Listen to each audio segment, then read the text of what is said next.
Fala, galera! Eu sou o Júlio Carioca e você está no Volume de Jogo. Hoje, no nosso nono programa, nós vamos falar de Copa do Brasil. Mas antes da gente começar, eu quero agradecer os 350 inscritos que a gente já tem no nosso canal e quero pedir ao Thiago para passar para vocês as nossas redes sociais. Isso aí, pessoal. Então, agradecer também que nós já temos mais ou menos 18 mil visualizações, né? Pedir para curtir, compartilhar, comentar, se inscrever no canal. Lembrando que o canal é @canal Volume de Jogo, né? No nosso Instagram e no YouTube. E no TikTok, @volume.d.jogo. Como o Júlio disse, esse é o nosso programa 09, que está iniciando nesse momento. E nós vamos começar a falar dos primeiros jogos da semifinal da Copa do Brasil. Atlético Mineiro e Vasco e Flamengo e Corinthians. Vou começar a falar aqui de Atlético Mineiro e Vasco e o Júlio analisou perfeitamente esse jogo. Ele vai dissecar o máximo possível pra gente o que aconteceu no jogo entre essas duas equipes. Não é isso aí, Júlio? Vamos começar então a falar dessa partida. Vou te fazer algumas perguntas e você vai mostrar pra gente o que você achou, qual foi a tua análise, se foi justo o resultado, o que foi de variações táticas que nós tivemos, tanto do Atlético como do Vasco, tá bom? Fala primeiro aí, Júlio.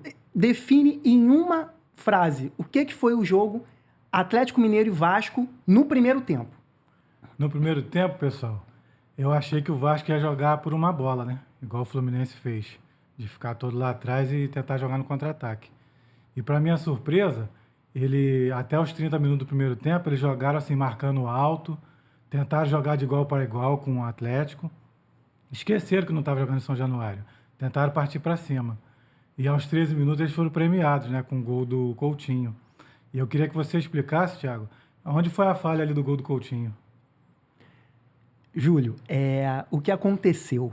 Na verdade, a falha acabou ocorrendo graças ao Otávio, porque eles deram a liberdade para o Felipe Coutinho seguir reto na corrida, frontal, desde o início da jogada que começou antes do meio-campo. Então ele só manteve uma reta. É como se ele fosse dar um sprint, como se ele fosse dar uma corrida, né? Ele seguiu reto e ninguém acompanhou o Felipe Coutinho, que acabou fazendo o primeiro gol da partida quando o Vasco conseguiu marcar o 1-0.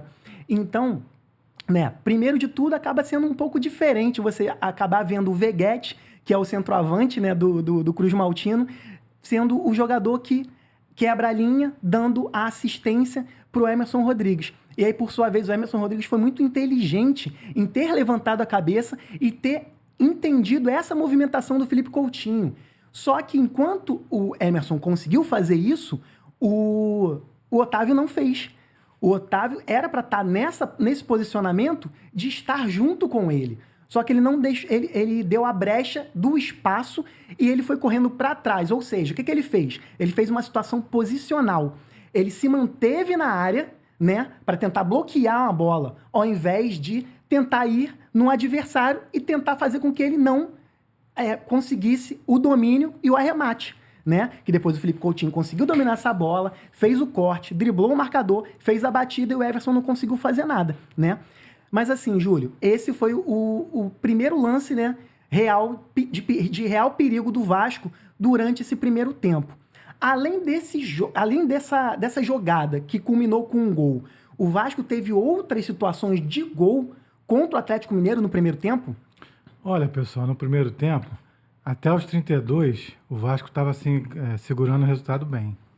Mas aos 32, o Michael ficou protegendo uma bola assim de costa pro ataque do Atlético e o Paulinho quase passou por trás dele e quase fez o gol do empate. Aí dali o Atlético começou a se empolgar no jogo e o Léo Jardim começou a ser o melhor jogador da partida. Aos 37, teve o gol do Atlético Mineiro, de empate, que o Hulk cruzou da direita, o Paulinho disputou na cabeça com o Hugo Moura, nenhum dos dois chegou na bola e a bola sobrou na esquerda para o Arana, fazer aquela bomba de esquerda. Você, como é professor de educação física, eu queria saber de você, onde foi a falha ali nesse gol? Ou se foi mérito do Atlético?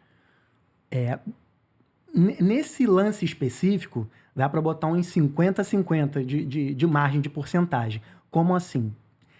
Como você mesmo disse, essa bola teve Os dois jogadores, né, tentaram cabecear e nenhum dos dois conseguiu. Ela passou para a segunda parte do campo, que seria começou na direita, né, e terminou na esquerda.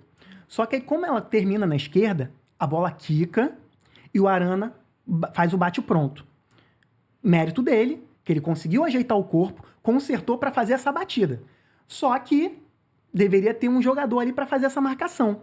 Que no caso, quem estava mais próximo e que ao invés de passar e ficar próximo dele para tentar resvalar na bola ou não tentar tirar a margem de possibilidade de arremate concreto e real que culminou com um gol, foi o Pumita, né? Então acaba que o Arana o chute do Arana foi praticamente perfeito, né? Foi no ângulo. Só que o Pumita também poderia ter antecipado, poderia ter antever essa jogada. E aí, esse é um dos casos que eu vou te fazer a pergunta agora, Júlio. O Rafael Paiva, né, nessa escalação do Vasco, ele acabou fazendo essa dobra, né, de Paulo Henrique e de Pumita na direita. Surtiu efeito? Foi como eu expliquei. Até os 32 minutos estava dando efeito. Porque o Atlético não tinha um camisa 10 definido no jogo, porque o Arana jogou de meia, mas ele revezava com o Rubens. Então, até esse momento, estava dando certo. Mas a partir do primeiro gol, eu senti que o Vasco deu uma baqueada e o Atlético logo fez o segundo. E nessa questão posicional, Júlio, de dois aspectos específicos do Vasco. O primeiro esse, Paulo Henrique e Pumita. Em alguns momentos do jogo, parecia que eles estavam no mesmo espaço de campo. Eu percebi isso também, principalmente na hora de defender. Né? Então, eles não conseguiram assimilar, então, o que o Rafael queria que eles fizessem, de um deles ficar mais na parte defensiva e o outro chegar e levar a bola para tentar municiar a armação da jogada junto com o Felipe Coutinho. É porque o Vasco quase não ficava com a bola para tentar armar o jogo. Então é como se ele fosse para a ponta direita, como era para ir o Pumita, ele não ia receber a bola. Então a intenção acabou que, como eles...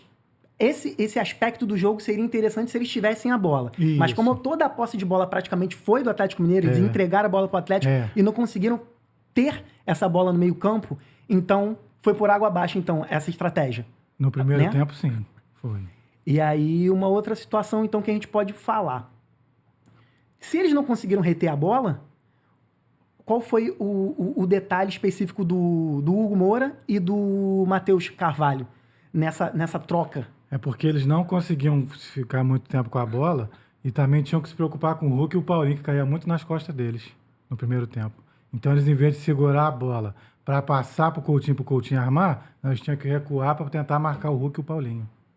E nessa projeção de time base, Júlio, a única cabeça pensante ali que organizava as jogadas era o Felipe Coutinho. Só quando a bola chegava aos pés dele que o Vasco conseguia ter algum poder ofensivo, é isso? No primeiro tempo, sim. Aí no segundo ele se machucou, teve que sair, entrou o Payet.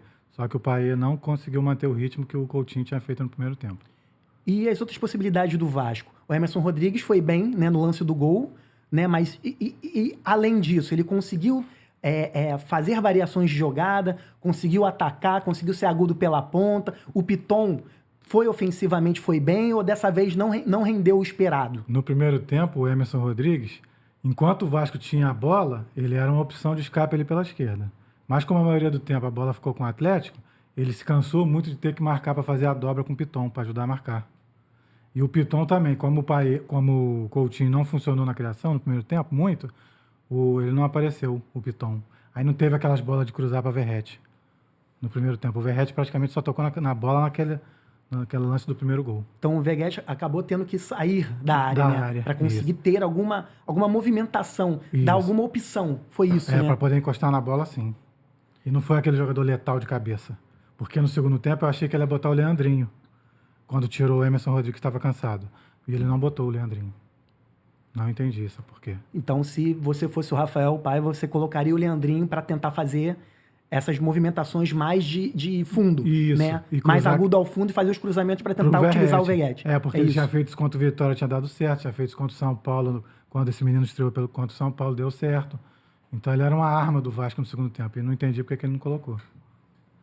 E o Payet, Júlio? Olha, no segundo tempo, ele até participou de 2 jogadas. Uma estava impedido, ele cruzou da direita e o Vitor Luiz não conseguiu concluir, estava impedido. E no finalzinho ele deu um chute de esquerda por cima. Então, para dizer que ele não fez nada, ele fez essas 2 jogadas. E um outro jogador também, que né, seria um dos armadores da equipe, ele conseguiu render, o Jean Davi? Rendeu alguma coisa? Não. Ele entrou no segundo tempo no lugar do Emerson Rodrigues, que estava cansado. Não conseguiu reter na marcação e também não ajudou a criar. E aquele Maxime também não entrou, também não entendi. No pós-jogo, o Rafael Paiva falou em relação ao Maxime, falou que ele já está entrando no ritmo do jogo, falou que poderia até ter colocado ele nessa partida, mas optou em colocar o Jean Davi, porque já tinha entrado nos últimos jogos do Campeonato Brasileiro. Então ele falou que para minutagem para rodagem, ele vai manter, tendo essa opção do Jean por mais jogos, utilizando ele por mais partidas, mas que o Maxime, quando entrar, vai também ter possibilidades de ganhar espaço no elenco. Então foi o que ele passou. E uma outra situação em relação ao Vasco, Júlio. Mais uma vez, João Vitor foi banco, né? E aí a zaga titular foi formada por Maicon e Léo. O que você acha que se deve a isso? O João Vitor não consegue ter uma titularidade, mesmo com várias pessoas, né? A própria torcida, imprensa, dizendo que ele é o jogador mais técnico desse trio do Vasco de zagueiros.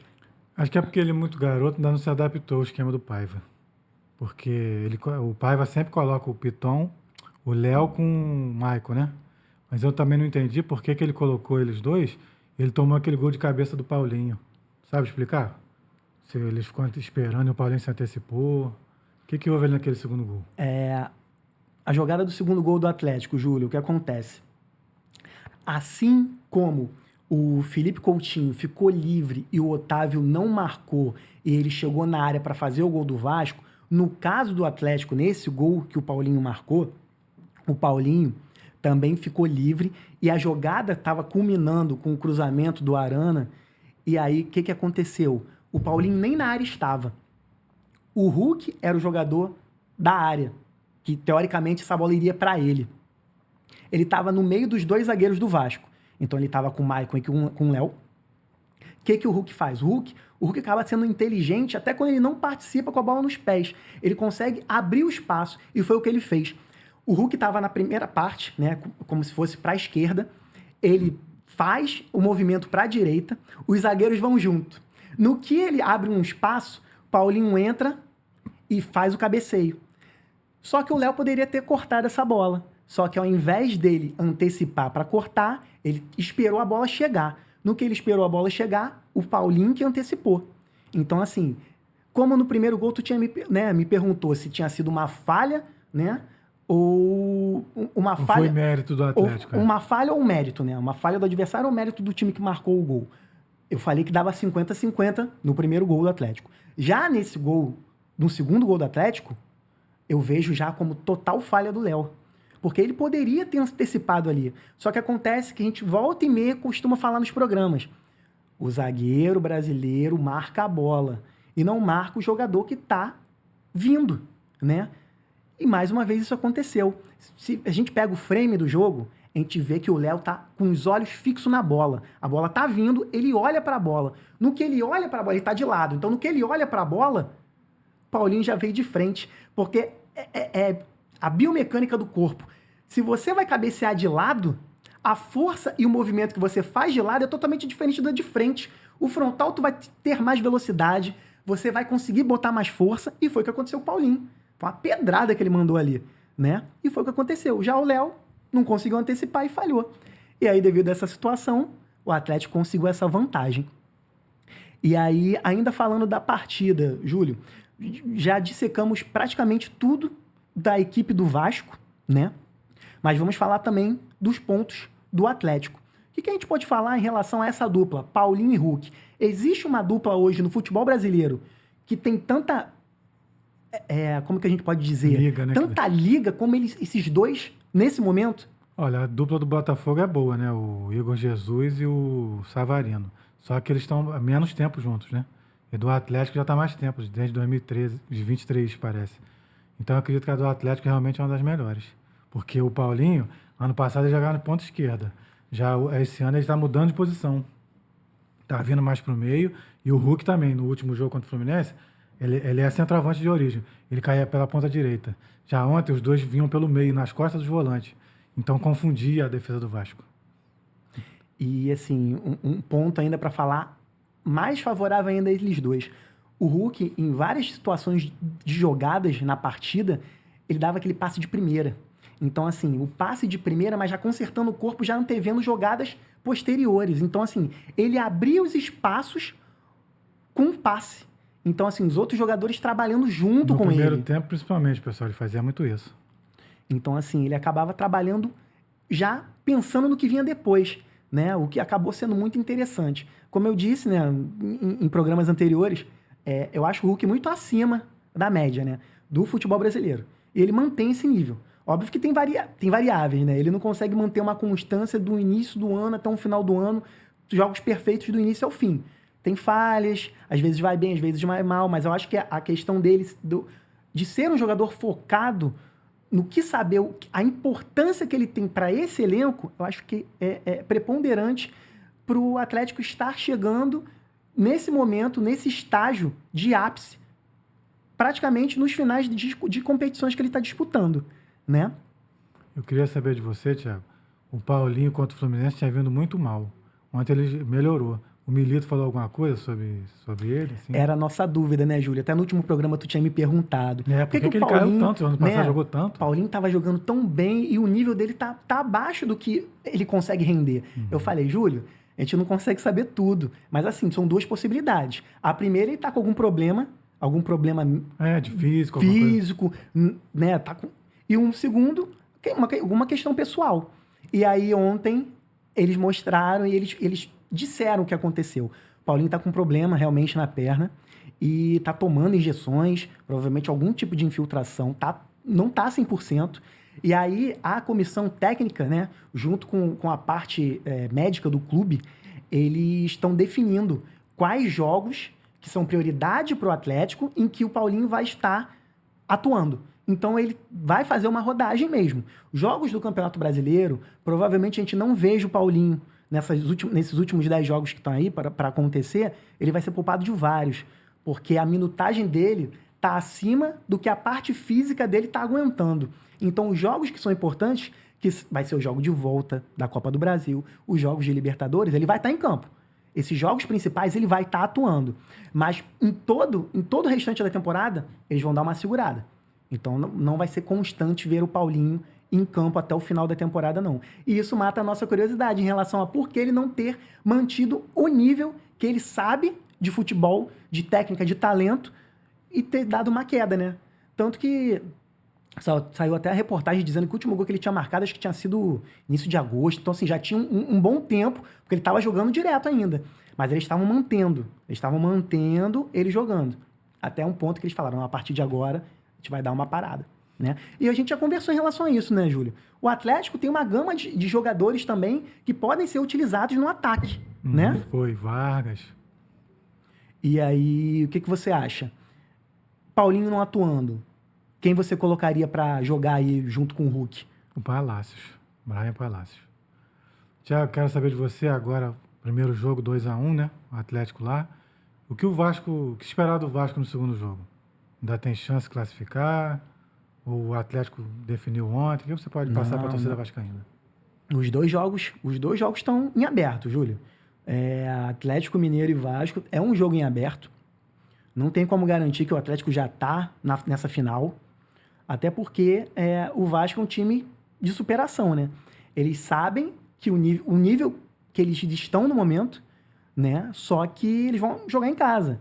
E aí tem toda a mística de atuar em São Januário, tem a torcida jogando a favor, tem todo um quesito que a gente já conversou. O Rafael Paiva tem esse time nas mãos, né? Aparentemente, tirando o caso específico do João Vitor, que eu acho que é uma incógnita, eu não vejo como ele não é o titular absoluto dessa equipe. E aí o Rafael fala na coletiva de imprensa, ele dá a entender o seguinte, que o Léo está sendo mantido, ele está bancando o Léo, pelo Léo ser canhoto. E já o Maicon e o João Vitor são destros. Eu não vejo o porquê não posso jogar com dois jogadores que têm a preferência de pé direito atuando, vou jogar um pela esquerda, o outro não vai conseguir pela direita, enfim. Eu não vejo isso como um fator totalmente, então é viável ou inviável. Não. Tem questão de treinamento, tem questão de confiança, tem questão de grupo. Eu acho que o que o Rafael Paiva está fazendo com que tenha essa rodagem dos 3 para manter o nível de confiança com os 3. Eu acho que dessa forma ele ganha mais ainda o grupo. É a minha visão. Porque, assim, tecnicamente, o João Vitor é o melhor dos 3. Ele é o melhor dos 3. E o Léo não passa por uma boa fase, né? A gente vem conversando. Quais são os predicados de um zagueiro? Tem tipos de zagueiro. Tem um zagueiro que é aquele zagueiro técnico, é o zagueiro clássico. É o zagueiro que consegue quebrar linhas dando passe, iniciando na defesa, né? Tem um zagueiro que é bom nas antecipações, que ele consegue ver a partida e ele consegue preencher o espaço antes daquela jogada desenvolver. Então, é o famoso desarme. O cara já pega o desarme antes dele acontecer. Ele não deixa nenhum adversário pegar essa bola. Já tem um jogador mais vigoroso, mais raçudo, consegue ir bem em bolas aéreas, usa o físico a seu favor, né? Então, a gente vai definindo e mapeando que tipo de zagueiro, qual é o nível de cada um dos zagueiros que tem em cada equipe, né? A gente consegue mapear o João Vitor. Ele é mais versátil, tanto que ele cai até pela lateral direita. Ele consegue fazer um lado de campo de lateral direito. O Michael a gente já vê. O Michael não tem velocidade, mas ele tem força. Acaba que tem uma junção, né? Tem uma complementação de um com o outro. Só que a gente vê o Léo. E o Léo? O Léo é forte na jogada 1 contra 1? O Léo consegue antecipar em jogada aérea?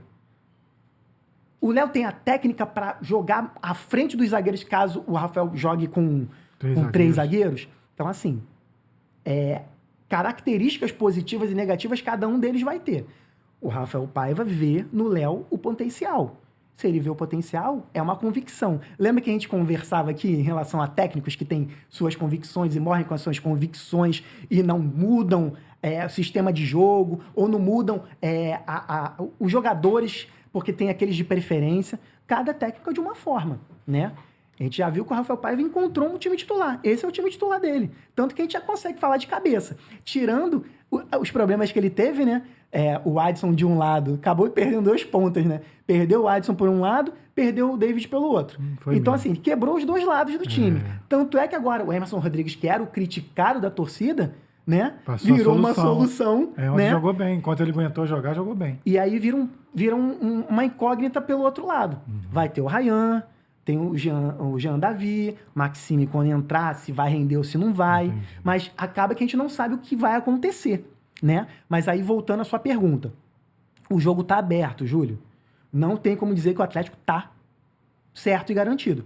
Até porque o Atlético tá nas 3 competições, tem que ver qual é a estratégia do Milito. O Milito, mais uma vez, até ele mesmo na coletiva dele de imprensa falou, o jogo tá aberto, o time deles é bom. E eles estão corretos em estarem confiantes. Porque o Rafael Paiva falou, não, na nossa casa vai ser diferente, né? O Felipe Coutinho deu uma entrevista falando, no nosso caldeirão a gente vai ganhar, a gente tem que ganhar. Então, assim, eles têm a confiança. Até o próprio Milito falou, eles estão corretos, porque eles vão estar na casa deles, né? Então tá em aberto, Júlio. Então, pessoal, para encerrar o assunto Atlético Vasco, eu acredito que o Vasco vença em São Januário e ganhe nos pênaltis. Tiago, agora fala do Flamengo e Corinthians. Divide em primeiro e segundo tempo, né? Porque foram 2 tempos distintos, né? Vê o que você anotou, o que você pesquisou aí. O que a gente pode acrescentar aí pro pessoal. Flamengo e Corinthians, Júlio, foi um jogo definindo em 2 tempos. Dá para fazer um recorte da seguinte forma. Primeiro tempo, um passeio. Segundo tempo, teve jogo. Então foram 2 jogos em um. Foi um jogo muito interessante em várias nuances, né? E aí não tem como a gente esquecer e falar do nosso programa anterior, né? A gente vai começar falando de primeiro tempo. Isso, né? para não confundir. Então, vamos falar de primeiro. Quando chegar o segundo tempo, a gente vai voltar e tu vai me lembrar aquilo que foi falado no último programa. Lembro, tá? lembro. Pode deixar. Então, a gente tem que falar de um pré-jogo, né? Antes de falar do jogo, a gente tem que falar do pré-jogo. Por quê? O que foi o pré-jogo? O pré-jogo de Flamengo e Corinthians foi demissão de Tite e Felipe Luiz Efetivado. sendo efetivo. Era um técnico que falaram que ia ser interino. Isso. E aí, instalaram o dedo e falaram, não vai ser interino não, já é efetivo. Contrato até final de 25. Então, isso aí já é Já é um boom, né? isso já é um plus, né? É. Pô, peraí. Lembrando que Felipe Luiz, até pouco tempo atrás, Era técnico sub-17. ganhando Copa Rio de Até Sub-17. um ano atrás era jogador ainda. Ganhou uma Copa Rio, ganhou um Mundial pelo Sub-20, com um time que já estava montadinho, né? Pelo Mário Jorge. Então tava fechadinho, bonitinho. Isso. E ele manteve, né, um sistema e conseguiu, né, mais um título. Mas começou agora, né? Tanto que o pessoal tava até na dúvida, né? Mas será que ele já tem a licença A, já tem a licença B Eu ia te do perguntar CBF Academy, Eu né? ia te perguntar, você que é treinador, eu ia te perguntar sobre isso. Sabe explicar isso aí? Então, ele... Desde jogador, a gente via que ele era muito estudioso, né? Sim. Tanto que teve aquela situação específica lá do É. Barroca e tal, enfim. É. Né? Que ele deu um nó tático sendo jogador e vendo o jogo Isso. como jogador em campo. Ele dentro de campo, foi. Né? Mas assim, ele tem as licenças A e B. Tá. O que significa isso? Isso que eu queria saber. Significa que qualquer torneio, qualquer competição chancelada pela CBF, Ah, tá. ele pode ser o treinador principal. Ele assina a súmula, ele está lá como treinador. Ele não é um assistente ou não um treinador. Não. E se tivesse que comandar na Libertadores? A questão é essa. Ele não tem o curso específico que é pedido pela Conmebol. Tem uma lá que é Conmebol Pro, entendeu? Que é um outro nível também. Essa ele não tirou ainda. Então, assim, se o Flamengo ainda estivesse em competições internacionais nesse momento, ele não poderia ser Ficar na beira do o campo. treinador que iria assinar e que teria o respaldo de ser o comandante do time. E isso ele não poderia, entendeu? Mas como o Flamengo agora, né, segue apenas nas competições nacionais, então, beleza. Ele tá apto para isso, né?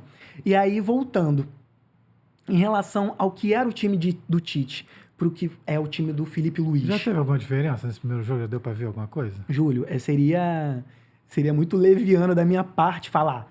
Mudou tudo, pintou o campeão, lançaram um novo Jorge Jesus. Não tem como falar isso. Entendi. Um jogo que, se o placar não tivesse sido 1-0 Flamengo, talvez a gente estivesse falando de outra forma.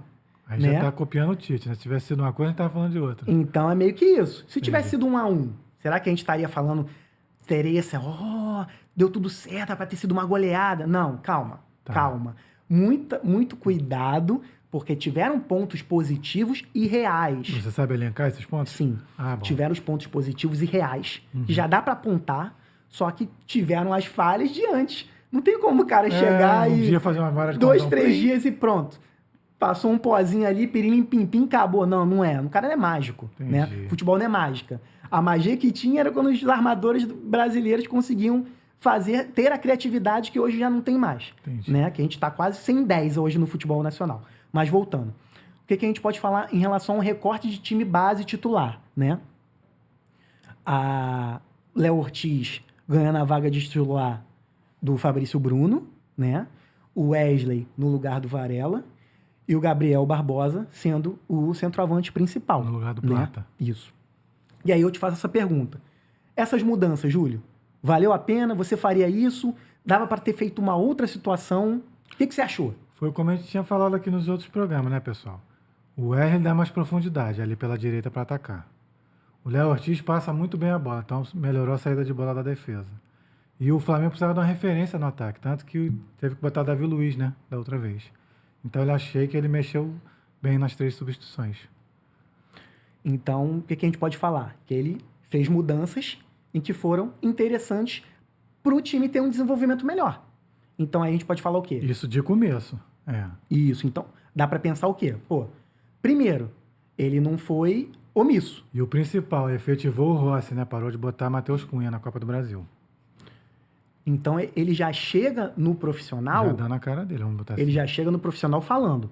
São esses jogadores que eu vou utilizar, que são meus jogadores de confiança. Entendi. Ponto. Então, ele não passa omissão. Isso é um ponto bom. É legal, né? Mas aí isso é legal... Enquanto tá ganhando. Não. Aí a torcida, a mídia, todo mundo tem que botar a mão na consciência e falar. Isso é legal porque ele tá mostrando o que ele quer. Mas aí, se amanhã tiver o jogo contra o Bahia pelo Brasileiro, ele perder, e aí cair para quinto lugar, sexto lugar, sétimo lugar, mas não pode. Tem que voltar com aquele time. Não. Ele vai ter... Ele tem que ter convicção. Isso. Ele tem que ter a convicção. Entendi. A convicção dele é essa? Ok. Beleza. Então, esse é o primeiro ponto. Primeiro ponto que a gente tem que amarrar. Esses são jogadores que, teoricamente, vão ser os titulares com ele, né? Aí o que a gente pode falar em relação ao jogo em si, né? O início do jogo, o primeiro tempo. O que a gente pode falar? 500 mil, foram os 500 mil mais bem gastos pelo Corinthians até esse momento, Júlio? Com certeza, pessoal.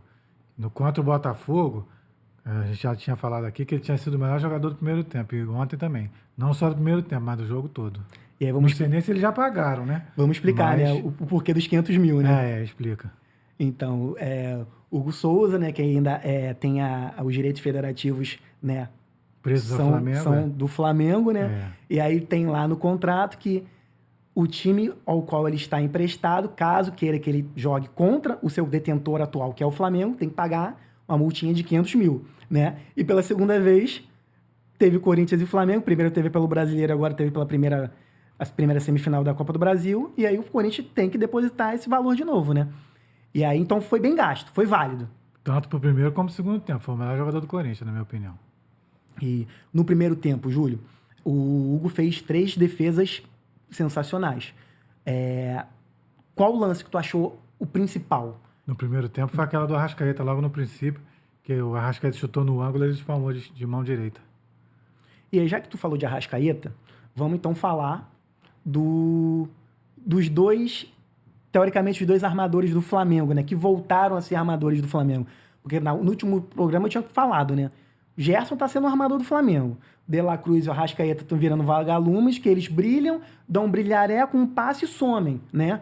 Não sabemos se era questão física, se era problema particular, ou algum outro problema específico com comissão técnica. A gente não tem como averiguar isso. Mas teve uma mudança de filosofia e de parte tática, tanto do De La Cruz quanto do Arrascaeta, e aí eu vou te explicar o que eu achei, Júlio. De La Cruz, depois de muito tempo, voltou a ser aquele jogador que preenche os espaços do campo. Então, mais uma vez, ele começou a fazer o preenchimento. Porque nas últimas partidas, ele se fincava num lugar, brotava uma árvore ali e não saía. Ele ficava específico num espaço e não movimentava, ele não girava, ele não dava as opções, né? Então, ele voltou a ser aquele jogador de um tempo atrás.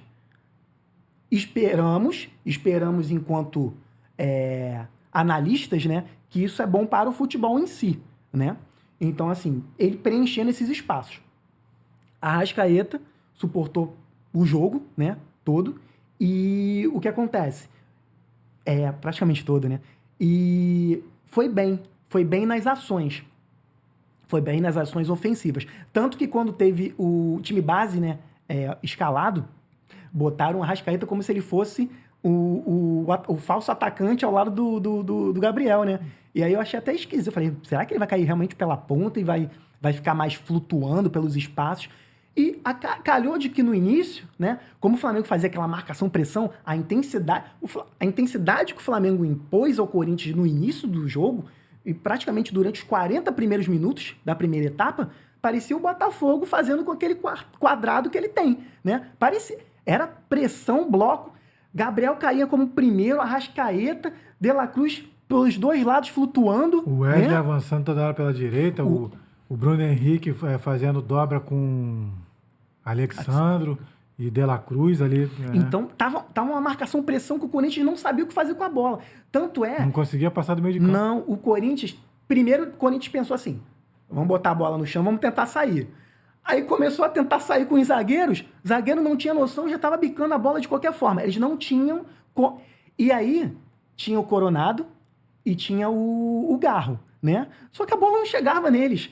Se eles começavam a jogada lá de trás, com a zaga preenchendo o primeiro espaço, e o zagueiro tendo que levar essa bola ou jogando para os volantes, a bola não chegava. Tanto que a gente conversou, né? O Coronado tinha que voltar muito para pegar essa bola. Ele estava quase sendo um volante para tentar fazer jogada, para armar jogada. Já que você tocou nele, tu sabe explicar por que só aos 40 do primeiro tempo o Corinthians teve a primeira chance com o Garro? numa arrancada do Coronado? Quem falhou ali ou foi mérito do Corinthians? Por que demorou 40 minutos para ter uma chance? Júlia, dá para ilustrar em relação ao que eu falei.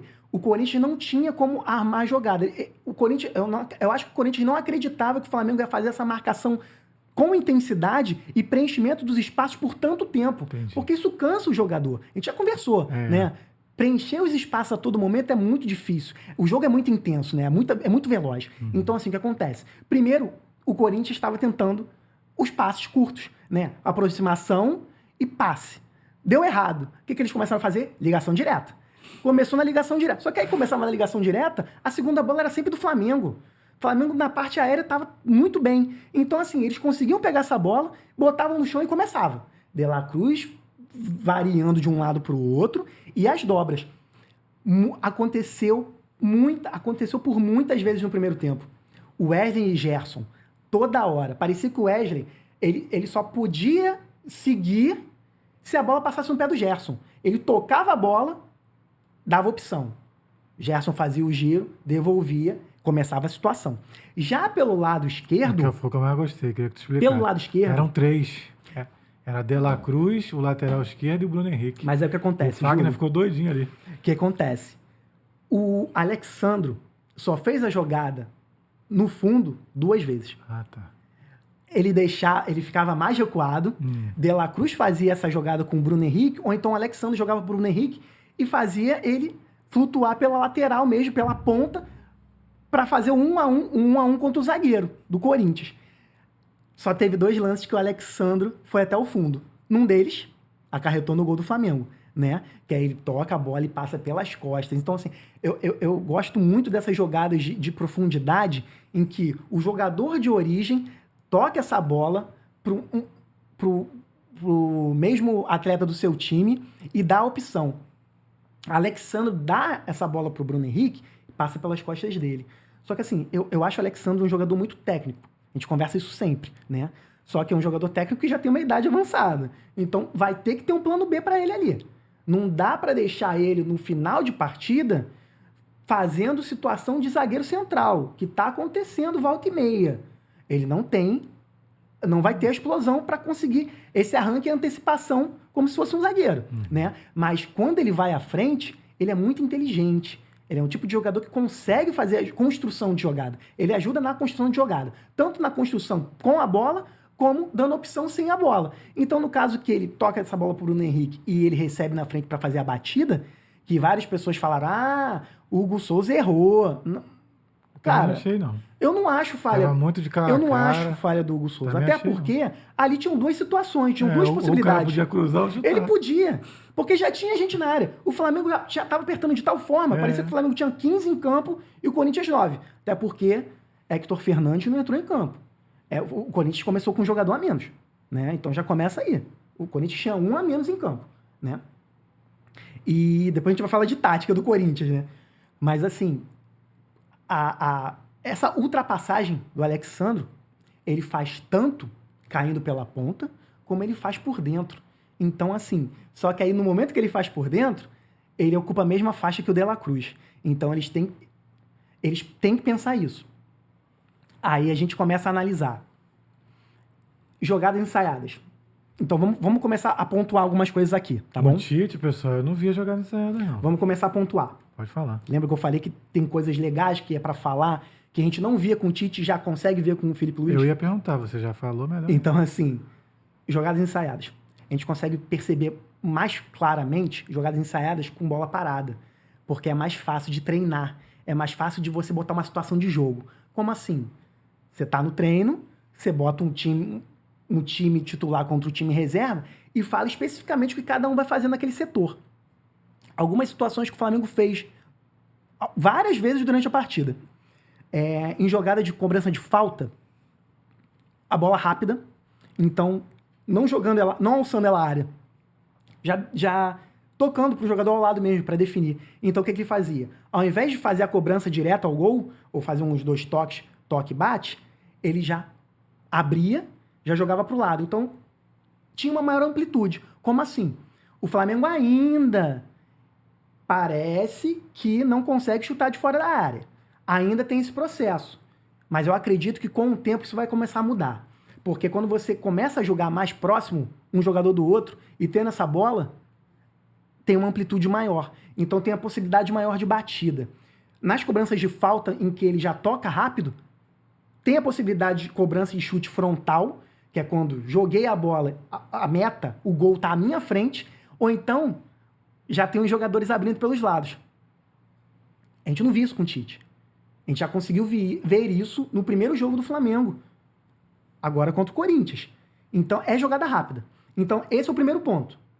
Segundo ponto. Você alça a bola na área. Como assim? Você joga essa bola e já tem um jogador antecipando. Ou seja, eles devem ter alguma forma de falar, ó, dessa vez a gente vai... Tem diferença, Júlio. Alcei a bola na área e cruzei a bola na área. Como assim? A alçada é aquela que o jogador tem a linha de defesa, o jogador tá antes. Só que ele consegue antecipar. Eu alcei. Então a bola passa e eu já pego ela na frente. Já o cruzamento não. O cruzamento é quando já tá todo mundo junto e aí tem aquela famosa linha de impedimento que os zagueiros tentam fazer e volta e meia dá um problema. Daqui a pouco a gente vai falar do Wesley dando condição aí pro Hector Fernandes, né? Mas assim, 3 lances pontuais. Cobrança rápida, com abertura, chute frontal, ou os extremos, os alas, dando opção pelo lado, alçada na área, em que o próprio jogador já pode fazer esse arremate, ou então fazer jogada rápida dentro da área, ou o terceiro do cruzamento. A gente não via isso. Parecia que era sempre a mesma jogada. Com o Tite, parecia que não tinha uma situação mudando. Não tinha essa mudança. Já dá para ver. Então isso é um ponto a favor. Então esse é o segundo ponto a favor do Felipe Luiz. A primeira, esses são os jogadores que eu quero. Vou botar. A segunda, a gente tá treinando. A terceira foi uma coisa que o Gerson falou na saída do jogo. Quando fechou, e aí ganharam, gostou. Vou falar que não gostou, ganhou, né? Mas assim, aí ele falou. O treino não necessariamente é só no campo. A gente viu muitos vídeos. Então, assim, dá pra ver que é um cara que estuda. Não tá ali brincando. Ou não tá ali com comissão técnica com familiares. Ou não tá ali, não caiu de paraquedas. A oportunidade surgiu. Se vai dar certo ou não vai, não tem como garantir nesse momento. Mas que o cara quer. Ele mostra que quer. Então, assim, para dar certo, você tem que mostrar que quer. E você tem que estar pronto. Óbvio que tem fatores como sorte, tem fatores como tudo conspirar a teu favor, tem fatores de a torcida comprar junto, a mídia comprar, tem um respaldo de diretoria, tem todo um processo. Mas o querer é muito mais, Júlio. Agora, pessoal, antes de passar para o segundo tempo, eu vou falar a minha opinião da situação. Eu achei que o Corinthians ele ia jogar aqui no Maracanã igual o Vasco, igual o Fluminense jogou lá no Mineirão. Ficar todo recuado, né? Para perder de pouco ou empatar. E ele foi, no segundo tempo, botou 3 zagueiros. Né? Ele sempre botava 3 zagueiros no primeiro tempo das partidas. Contra o Flamengo, ele botou no segundo tempo. O que você achou disso aí, Thiago? Que você tinha feito um short dizendo que ele tinha que ter feito. Ele fez? Fez no segundo tempo. E deu certo? O que aconteceu no segundo tempo? Porque o Corinthians teve umas 2 chances ali, eu acho, né? Que podia ter feito. 4 explica chances. Explica aí. Júlio, foi outro jogo. O primeiro tempo foi um tempo de brilho pro Flamengo. Brilho total. Só que não conseguiram converter em gols, né? E o Hugo Souza foi o principal protagonista dessa primeira etapa, né? Com as variações que eu te falei, né? De La Cruz fazendo os 2 lados, Bruno Henrique caindo muito bem pela esquerda, fazendo dobra com o Alexandro, que chegava no fundo por 2 vezes, deu certo. Gerson com Wesley também. Então esse era o Flamengo. O Gabriel tentando sempre movimentar à frente, deixando algum zagueiro sempre colado nele, então tirava alguém da jogada. As antecipações aéreas do Flamengo nas ligações cruzadas que o Hugo Souza chutava. Pulgar desarmando muito bem. Há muito tempo que a gente não fala bem do Pulgar fazendo esses desarmes. Fez falta, tomou cartão. Normal dele. Normal dele. Normal da posição. Mas os desarmes foram muito bons. De La Cruz dando carrinho. Quanto tempo você não via isso, né? Eu acredito que eles agora estão melhorando na contusão, ele e o Arrascaeta, estão pegando mais ritmo, então eles ontem aguentaram correr mais. Eu achei que foi isso. É uma possibilidade Principalmente também. no primeiro tempo. Agora completa o segundo tempo. Ele acertou o Ramon E aí, Dias? então, Júlio, aí, no último programa tu tinha me perguntado, né? Se tu fosse o Ramon Dias, o que tu faria faria? pra ganhar do Flamengo E aí aqui? eu respondi. Se eu for... Tá lá no short lá, né? No Isso. penúltimo short nosso antes desse programa.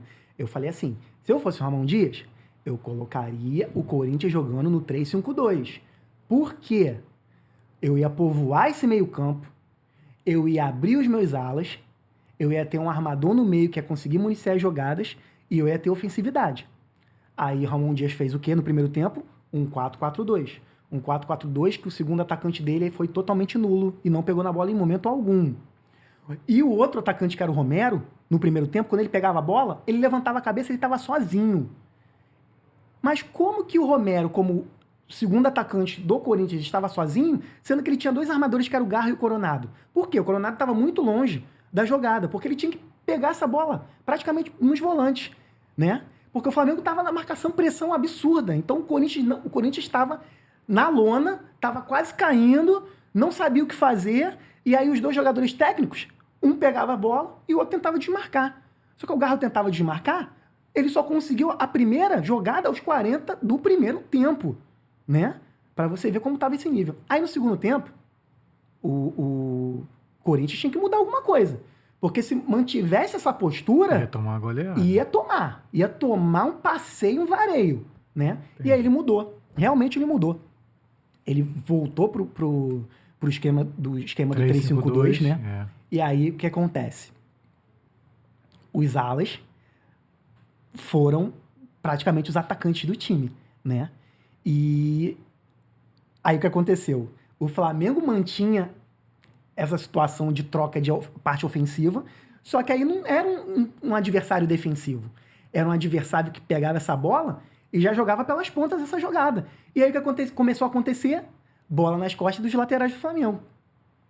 Aconteceu muito isso em relação ao Wesley.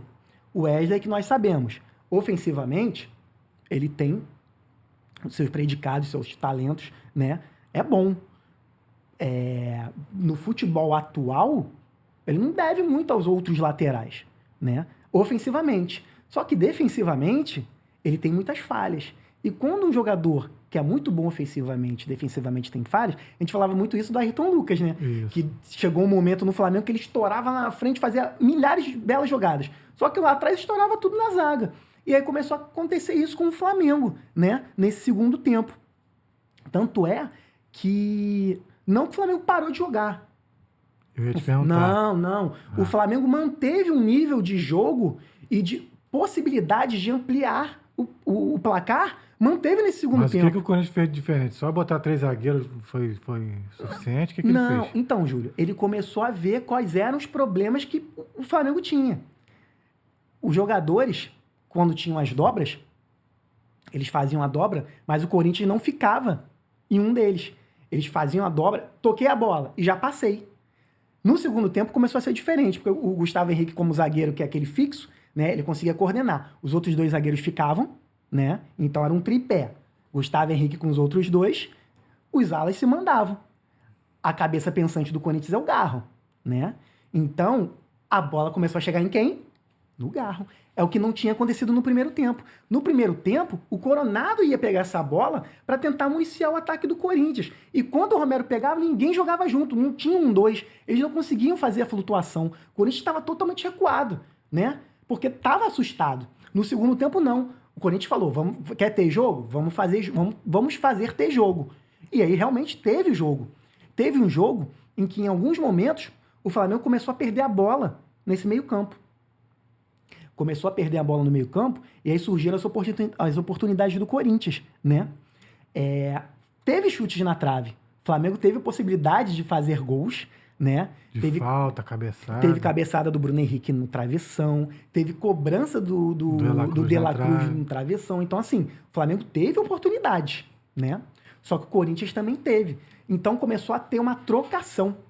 Era diferente. No primeiro tempo, era um time encurralando o outro e com a segunda bola sendo sempre desse time, posse de bola, jogadas ofensivas, situações de gol. No segundo, não. No segundo tempo era um time que tinha a bola, fazia a jogada. No momento que perdia essa bola, O Corinthians já conseguia movimentar o sistema e fazer o contra-ataque. Então começou a ser um jogo muito bacana. Começou a ser um jogo interessante. Por quê? Teve um momento ali, por volta de 20, 30 minutos, os times começaram a fazer uma trocação leve. Ou seja, desarma o meu sistema, desarma o teu. E vamos partir um para cima do outro. E começou. Então era assim, o Flamengo teve uma chance, o Corinthians pegou um contra-ataque. Aí, vamos falar especificamente de um lance em que o Flamengo fez uma linha alta, porque aí o Flamengo já estava tentando imprimir o ritmo de novo, só que aí a marcação alta do Flamengo não era no campo ofensivo. O Flamengo começou a fazer uma marcação alta no campo defensivo dele. E aí chegou num momento em que fizeram uma linha, o Wesley deu condição. No que o Wesley deu condição, Hector Hernandes pegou essa bola praticamente livre. Só que o rapaz não conseguiu entender que era faz o corte, arranca e bate. Não, ele deu um corte. Parou para pensar. Parou, ainda. caiu para a esquerda dele, ele não conseguiu desenvolver a jogada, veio um segundo jogador, ele tentou um segundo corte, chegou o terceiro e deu o bote. E era no momento que ele ia sair, ou seja, ele poderia ter se consagrado ali. Imagina esse rapaz que não conseguiu fazer uma jogada, teve um lance claro de gol. Se ele faz um gol e sai, ia ser ovacionado pela torcida, né, do Corinthians, né, que é uma torcida que inflama também. Então, mas, para a sorte do Flamengo e para a falta de sorte do Corinthians, ele não conseguiu. Uma outra situação, né, específica. Romero. Teve um escanteio pro Corinthians, a bola sobra pro Romero, ele consegue fazer um corte, faz uma batida. Rossi vai na jogada, mas provavelmente a bola ia passar por baixo dele. Nesse lance, acho que foi o Léo Pereira que tira a bola praticamente embaixo da linha, quase na linha. Então, assim, foi uma outra situação do Corinthians. O Corinthians podia ter empatado esse jogo. Merecia? Aí é outro critério. Mas poderia ter empatado? Poderia. Poderia no momento em que conseguiu identificar o seguinte: podemos jogar também. Não precisamos só reter e fazer jogada direta, ligação direta. Quando eles começaram a tentar, quando eles começarem a identificar o jogo, e o lado direito o lado do Wesley é um lado em que não tem ninguém fazendo cobertura. Vou pegar por ali. Aí o Pulgar vai lá, pronto, já tem um amarelado. Opa, beleza. Ele já tem que achar uma nessa jogada. De La Cruz fazendo a movimentação pelos dois lados a todo momento, em uma hora ia cansar. Cansou, né? Aí você vê o outro lado. Alexandro, 20, 30 do segundo tempo, não era mais aquele jogador. Aí vira um buraco do outro lado. Tanto é que teve um outro caso, quando o Mateuzinho entra no lugar do Fagner, ele pega uma bola nas costas. Recebeu uma bola do Recebeu, Garro. e aí, mais uma bola na trave do Corinthians. Então, tiveram dinâmicas. O jogo teve dinâmicas. Então, assim, como que a gente pode recortar esse segundo tempo? O primeiro tempo, se a gente for analisar jogadas claras de gol, que se o goleiro não tivesse feito uma intervenção muito boa, teria entrado essa bola, poderia tranquilamente o Flamengo ter ganho de 4-1 no primeiro tempo. Entendi. Tranquilamente. Só que no segundo tempo, isso aí muda. Se todas as jogadas ofensivas e efetivas de possibilidade de gol realmente tivessem sido concluídas com êxito, tanto do lado do Flamengo quanto do lado do Corinthians, o Corinthians teria vencido de 4-3. Óbvio que a gente não vai ter Uma bola de cristal. 7-4, enfim, não é um jogo de 1940, 50, 60. Mas assim, o segundo tempo, as movimentações foram muito diferentes. E aí tem aquela questão também, né, Júlio? Os times começam a cansar. E aí os times começam a cansar, os técnicos começam a trocar. E aí é um fator que eu achei curioso em relação ao Felipe Luiz. O Ramon Dias, ele já, no intervalo, ele já faz 3 alterações. Então ele já mudou todo o panorama, toda a configuração do Corinthians logo no intervalo. Já o Felipe não. Ele deixou rolar ainda. Acho que ele deixou até os 20, né, do segundo tempo para começar a mexer. Então aí você já pega jogadores descansados num esquema que eles já conhecem, com as variações e o que ele pode explorar do adversário. E aí o Flamengo ainda espera maturar uma ideia, seguindo o mesmo processo, e aí começa a tomar, né, tipo, uma variação. Porque o Flamengo, no início do segundo tempo, ainda consegue ser bem efetivo. Essas bolas que o Flamengo bate na trave do Corinthians eram no início do segundo tempo também, né? Então, assim, era uma falsa ilusão de que o segundo tempo seria um domínio. seria novamente um domínio total do Flamengo. Não que não tenha tido oportunidades, mas no segundo tempo o Corinthians jogou. Né? E o futebol a gente sabe. Se uma dessas bolas entra, 1-1. E aí? Como é que fica? Então, o que a gente pode falar? A gente já deu alguns pontos específicos e bons do Felipe Luiz. Agora vamos falar alguns outros pontos que ele vai ter que melhorar. Pontos a serem melhorados que só vai conseguir com o tempo. É um tempo que o Flamengo vai ter? É um tempo que vão dar para ele? Aí não tem como responder isso. Defesa do Flamengo. A defesa do Flamengo, quando eu falo defesa, eu falo a defesa em relação aos jogadores do meio campo. Se você tem um lateral ou um ponta que é muito ofensivo, você vai ter que ter alguém para ajudar naquela contenção de jogada no contra-ataque. Tipo um João Gomes, né? Um volante ali que vai ter que ter alguém fazendo isso. Entendi. O Pulgar, no primeiro tempo, foi perfeito. No segundo, não conseguiu. É, porque ele fica perdido.